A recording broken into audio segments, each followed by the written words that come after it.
여러분 안녕하십니까? 광주 MBC 뉴스투데이입니다. 먼저 오늘의 주요 뉴스입니다. 국회 정치개혁특별위원회가 선거구 획정 논의에 들어갈 예정인 가운데 지역 선거구 수가 줄어들 거라는 걱정이 커지고 있습니다. 정부가 수도권 규제 완화를 추진하고 있는 가운데 기업들의 수도권 쏠림 현상이 심화될 경우 지역 경제가 붕괴될 거라는 우려가 커졌습니다. 내년 초 설립을 목표로 추진된 전남 한약진흥재단이 무산될 가능성이 커져 지역차별이라는 비판이 일고 있습니다.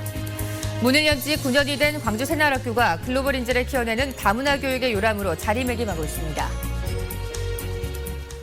지난해 헌법재판소가 현행 국회의원 선거구에 대해 위헌 결정을 내렸죠. 국회 정치개혁특위가 이번 주부터 본격적인 선거구 획정 논의에 들어갔는데 지역 선거구가 축소될 것이란 우려가 커지고 있습니다. 한신구 기자의 보도입니다. 지난 2월 새정치민주연합이 광주시에 자치구 경계를 조정해달라는 공문을 보냈습니다. 생활권에 맞춰야 한다는 거였는데 속뜻은 현재 8석인 국회의원 선거구를 유지하자는 데 있었습니다. 그런데 이제 판결을 나와가지고 이런 면들도 있지만은 기업적인 이런 불평등 발생 이런 것들이 전부 나몰라라고 갑자기 어느 순간부터 인구 편차에 의해서 키운다는 자체가 지난해 헌법재판소가 결정한 국회의원 선거구 인구 한산은 13만 8,984명. 그렇지만 광주 동구는 10만 5천여 명으로 기준에 훨씬 못 미치고 전남에서도 여수갑을 비롯해 고흥보성, 무안신안 등 3곳이 해당됩니다. 현재대로라면 이들 지역은 물론 인구수가 상대적으로 적은 광주 전남은 선거구 조정에 따른 불이익이 클 수밖에 없습니다. 인구 외에도 다양한 요소들을 선거구 획정 과정에서 적극적으로 주장하고 반영해서 전남 지역의 농어촌 지역의 선거구가 최소한 지켜질 수 있도록. 이런 가운데 지난 3월 구성된 국회 정치개혁특위가 이번 주부터 내년 총선부터 적용할 선거구 획정 논의에 본격적으로 착수합니다. 오는 27일 공청회를 시작으로 선거구 통합과 인구수 산정 기준 등을 집중적으로 다룬 뒤에 이르면 다음 달 안에 기준을 내놓을 예정입니다. 여기에다 권역별 비례대표제나 석패율제가 현실화될 경우 지역 선거구의 지각 변동도 예고되고 있습니다. 선거구 획정 결과에 따라서 지역의 정치 역량은 물론 미래와 직결되는 만큼 어느 때보다 관심이 집중되고 있습니다. MBC 뉴스 한신구입니다. 전남에 설립하려던 한약진흥재단이 무산된 것과 관련해 지역 차별 논란이 일고 있습니다. 새정치민주연합 황주영 의원이 보건복지부 내부 문건을 분석한 결과 내년 초 설립을 목표로 추진된 전남 한약진흥재단 계획이 최근 무산된 것으로 파악됐습니다. 황 의원은 한약진흥재단 예산이 축소될 것으로 예상되자 복지부가 경북과 서울, 전남 3곳 가운데 전남을 빼버린 것이라며 당초 계획대로 전남에 한약진흥재단을 설립해야 한다고 주장했습니다. 광주시 의회에서 수개월째 처리되지 못하고 있는 조례안이 10건 가까이 되는 것으로 나타났습니다. 광주시 의회에 따르면 현재 상임위원회에 계류 중인 조례는 의원 행동강령 조례안과 부동산 중개수수료 개정 조례안 등 9건에 이르고 있습니다. 이들 조례안에는 시의원 자신들이나 일부 이익단체와 관련된 것이 포함돼 있어 수개월째 의원들의 눈치 보기가 계속되고 있다는 비판이 일고 있습니다. 때 아닌 폭염이 기승입니다. 연일 기록을 경신하고 있는데요. 어제도 광주가 30도 가까이 올랐는데 오늘 광주가 32도, 곡성은 무려 33도까지 오르면서 어제보다 더 덥겠습니다. 이 때문에 전남 순천과 광양, 구례 곡성에는 폭염주의보가 내려진 상태입니다. 낮 동안에 햇볕이 강하게 내리쬐면서 자외선도 무척 강하니까요. 노약자나 어린이들은 한낮에 가급적 외출을 자제하는 게 좋겠습니다. 날씨였습니다. 수도권 집중 현상이 심화되는 가운데 정부가 수도권 규제 완화를 추진하고 있습니다. 수도권과 지방 간의 빈익빈 부익부 현상이 더 심화되고 허약한 지방 경제는 붕괴될 수 있다는 관측까지 나오고 있습니다. 문현철 기자가 보도합니다. 이명박 정부부터 시작된 수도권 규제 완화가 현 정권에서 정점으로 치닫고 있습니다. 정부에서 논의되고 있는 규제 완화 과제는 한마디로 지방 경제 고사를 예고합니다. 수도권으로 돌아오는 기업에 재정 지원을 허용하고 자연 보전 고정 내에 공장을 신설하거나 증설이 가능하도록 하는 내용을 담고 있습니다. 수도권의 글로벌 경쟁력을 높이겠다는 게 정부 전략인데 지방 경제를 나락으로 빠뜨리는 직격탄이 되고 있습니다. 경제적 기반이 취약한 전남의 경우 생산 유발 효과가 최대 1조 9천억 원, 취업 유발 효과는 12,000명 이상 감소할 것으로 전망됐습니다. 이거 만약에 그걸 풀어버리면은 안 오죠. 수도권 기업에가, 수도권에 다 가버리지 뭐하러 여기까지 내려오겠습니까? 더 우려되는 것은 지방에 소재한 기업들이 수도권으로 유턴할 가능성이 높다는 겁니다. 소비시장이 가깝고 땅값 상승이란 이점 때문에 수도권 집중은 더 심화될 것으로 보입니다. 위기감이 커진 전국 지방자치단체들이 수도권 규제 완화 반대 천만인 서명운동을 벌이는 등 중앙정부에 거세게 반발하고 있습니다. 헌법에서 명시한 국토균형 발전에 역행한 처사라며 순서가 지방 육성이 먼저이고 규제 완화는 다음이라고 주장하고 있습니다. MBC 뉴스 문현철입니다. 빛가람 혁신도시에 입주한 공공기관의 지역인재 채용 실적이 기대 이하인 것으로 나타났습니다. 광주시가 혁신도시 지역인재 채용 현황을 분석한 결과 빛가람 혁신도시 13개 공공기관의 광주 전남 출신 인재 채용 목표는 전체 예정 인원의 11.5%에 불과했습니다. 이 같은 수치는 공공기관의 나주시대 개막 전인 지난해보다 0.3%포인트 늘어난 것으로 전국 평균에도 미치지 못한 것으로 파악됐습니다. 반면 대구와 부산 등으로 이전한 공공기관의 지역인재 채용 비율은 눈에 띄게 늘어난 것으로 집계됐습니다. 광주 광산구 의회가 행정사무조사를 앞두고 해외 연수를 추진해 시기가 부적절하다는 지적을 받고 있습니다.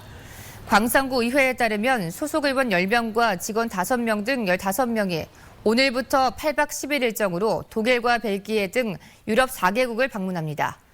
하지만 이번에 연수를 가는 의원들 가운데 절반이 다음 달 8일부터 시작되는 행정사무조사 특별위원회에 참여할 예정이어서 의원들이 특위 활동을 정상적으로 할 수 있을지에 대해 논란이 일고 있습니다. 지진 참사 한 달째 시름에 잠겨있는 네팔인들을 위해 광주시가 전방위적으로 돕고 있습니다. 구호단 추가 파견은 물론 유대회에 참가하지 못할 처지에 놓인 네팔 선수단을 위한 모금 활동에도 나섰습니다. 김철원 기자입니다. 5월 초 일주일 동안 네팔로 급파된 광주시 2차 구호단에 참여했던 김희철 소방팀장은 아직도 당시의 기억이 생생합니다. 집을 잃은 이들에게 임시 거처를 마련해주고 방역 작업을 하던 중 진도 7.4의 강진이 또다시 일어난 겁니다. 무사히 광주로 돌아오긴 했지만 순박한 네팔인들의 눈빛과 산더미처럼 쌓여있는 일들이 자꾸만 눈에 밟힙니다. 제가 산에서 작업하고 있었는데 몸을 이렇게 중심을 잡기 힘들 정도로 굉장히 많이 흔들렸고 무서웠습니다. 갔다 와서 한 4, 5일까지도 계속 그 머릿속에 그때 그 모습들이 남아있고 특히 같이 정이 들었던 그 어린이들. 네팔에서 지진이 일어나자 전국 자치단체 가운데 가장 먼저 구호단을 급파했던 광주시는 이제 4차 구호단을 보낼 준비를 하고 있습니다. 우리가 아시아 지역에서 이런 재난이 발생하면 즉각 대응하는 것이 곧 우리 광주 정신이라고 할 수 있겠습니다. 유니버시아드 대회 조직위원회도 네팔인들을 돕기 위해 팔을 걷어붙였습니다. 네팔 정부가 지진 때문에 유대회에 보내려던 선수단 규모를 4분의 1로 줄이겠다고 하자 한 명의 네팔인 선수라도 더 올 수 있도록 모금에 나선 겁니다. 또 오겠다는 의지가 상당히 강력한데 우리가 이분들을 맞이해서 또 파이팅할 수 있는 어떤 기회를 만들어준다면 그것도 또 하나의 네팔에 힘을 얻을 수 있는 어떤 계기라고도 생각이 됩니다. 네팔 지진 참사가 일어난 지 한 달. 인권과 평화, 연대의 광주 정신이 확산되고 있습니다. MBC 뉴스 김철원입니다. 다문화 가정 학생이 전체 학생의 1%를 넘어설 정도로 많아지면서 다문화 교육의 중요성이 나날이 커지고 있습니다. 문을 연 지 9년이 된 광주 새날학교는 이런 다문화 학생들이 지역사회에 적응하는 데 큰 도움이 되고 있습니다. 이계상 기자입니다. 어머니와 함께 나이지리아에서 온 11살 우채이가 광주에 정착한 지는 2년이 넘었습니다. 한글을 읽고 쓰는 게 서툴다 보니 일반 초등학교 진학은 사실상 불가능합니다. 다행히 TV 만화 영화를 통해서 한국어를 자주 접한 터라 의사소통이 가능하고 머지않아 정규 교육도 받을 수 있을 정도입니다. 한국어 중에는 말하는 게 저한테 쉬워요. 지난 2007년 문을 연 광주 새날학교는 고려인 동포와 외국인 근로자, 국제결혼 가정의 자녀들에게 한국어와 문화 등을 교육시키고 있습니다. 중국과 러시아, 베트남 등 10여 개 나라 출신의 학생들이 어울려 지역사회 적응 교육을 받고 있습니다. 한국어 배울 수 좋아요. 교수님도 좋아요. 학생들은 초중고등학교에 해당되는 교과과정을 이수하면 졸업장을 따고 상급 학교 등으로 진학하는 기회를 갖게 됩니다. 차별화된 교육을 인정받아서 모집 정원보다도 많은 100여 명의 학생들이 다닐 정도로 인기를 끌고 있습니다. 이런 사랑의 혜택을 받고 이런 교육을 받는다. 그것이 입소문으로 퍼져서 실제 체험하고 입소문을 펴져서 지금까지 이렇게 더 많이 오려고 하고 다문화 가정의 학생이 꾸준히 늘고 있다는 점을 감안할 때 이들에 대한 교육 시스템을 보다 체계적으로 정비해야 한다는 목소리가 커지고 있습니다. MBC 뉴스 이계상입니다. 지난 2월 광주 남구의 한 아파트 근처에서 발생한 옹벽 붕괴 피해 복구 공사가 다음 달까지 모두 마무리됩니다. 광주 남구청은 붕괴된 옹벽의 경사면 완화 작업을 한 데 이어 콘크리트 보강 공사를 실시한 뒤 다음 달 20일까지 복구 작업을 완료할 계획이라고 밝혔습니다. 옹벽 붕괴로 피해를 입은 승용차와 오토바이 등 39대에 대한 보상 작업도 모두 마무리 지었습니다. 남구청은 사고 현장 일대를 재난 위험지구로 지정해 경사면과 옹벽에 대한 보강 작업을 차례로 실시할 예정입니다. 전남 지역 시설 1,100곳이 정밀 안전진단이 필요한 노후시설인 것으로 드러났습니다. 전라남도는 공공시설과 민간시설 2만 600여 곳에 대한 안전진단을 실시한 결과 1,100곳이 보수와 보강 등 안전진단이 시급한 것으로 조사됐다고 밝혔습니다. 특히 안전진단에서 2등급을 받은 무안의 한 연립주택은 올 하반기에 철거하고 270여 곳은 정밀진단을 실시해 연차별 정비계획을 수립할 예정입니다. 광주 동부경찰서는 만취 상태에서 여성을 폭행한 혐의로 광주 모 대학병원 의사 32살 김모 씨를 불구속 입건했습니다. 김 씨는 지난 23일 새벽 0시 30분쯤 광주시 동구 불로동의 한 술집에서 25살 정모 씨의 뺨을 때리고 멱살을 잡은 혐의를 받고 있습니다. 오늘 새벽 0시쯤 광주시 동구 울림동 하군교차로 인근 도로에서 주행 중이던 1톤 화물차에서 불이 나 경찰 추산 800만 원의 재산 피해를 낸 뒤 5분 만에 꺼졌습니다. 경찰과 소방당국은 화물칸 뒤쪽에서 연기가 시작됐다는 화물차 운전자의 말을 토대로 정확한 화재 원인을 조사하고 있습니다.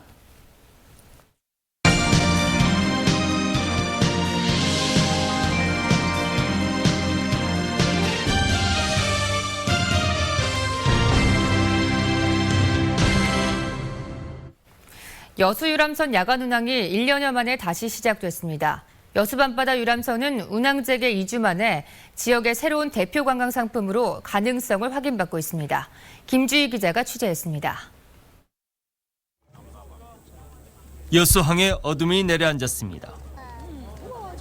선상에서 바라온 해양공원의 은은한 조명은 여수 도심의 야경과 조화를 이루어 운치를 더합니다.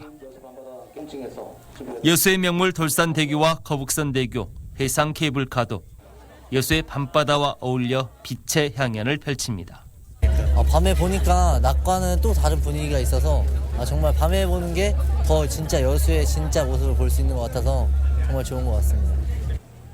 밤바다에서 먼발치로 바라다 보이는 비고쇼 등 여수 박람회장의 야경은 또 다른 볼거리입니다. 이런 야경이 우리나라에 이렇게 멋있는 곳이 있는지 몰랐어요. 네, 사진 찍어보니까 어디 해외에 온 것 같은 그런 기분입니다. 형형색색의 화려한 폭죽은 남해안의 밤하늘을 아름답게 수놓습니다. 여수 밤바다 유람선에 대한 관광객 반응은 좋습니다. 운항 재개 2주 만에 예약률 90%를 넘어섰습니다. 본격적인 여름 성수기가 되면 매일 운항도 가능하게 될 것으로 보입니다. 차후에는 주 2회 금요일 토요일 운항을 계획하고 있고요. 그 이후 여름 성수기 때는 매일 운항을 계획하고 있습니다. 미항 여수의 낭만을 만끽할 수 있는 여수 밤바다 유람선은 본격적인 관광 성수기를 맞아 또 하나의 지역 대표 관광 상품으로 주목받고 있습니다. MBC 뉴스 김주희입니다. 광주 도심에 남아있는 대규모 녹지들이 잇따라 건설사에 팔리면서 아파트가 들어설지 주목받고 있습니다. 광주시 등에 따르면 광주 상록회관과 옛 전남교육청 부지, 호남대 쌍중 캠퍼스 등이 줄지어 아파트 건설 회사에 팔리거나 매각 절차가 진행되고 있습니다. 세 곳 모두 1,000가구가량의 대규모 아파트 단지를 개발할 수 있는 땅이어서 건설사들의 부지 활용에 관심이 쏠리고 있습니다. 환경단체들은 녹지 공간이 회색빛으로 물들지 않도록 도시계획 용도 변경 절차를 엄격히 적용해야 한다고 주장하고 있습니다.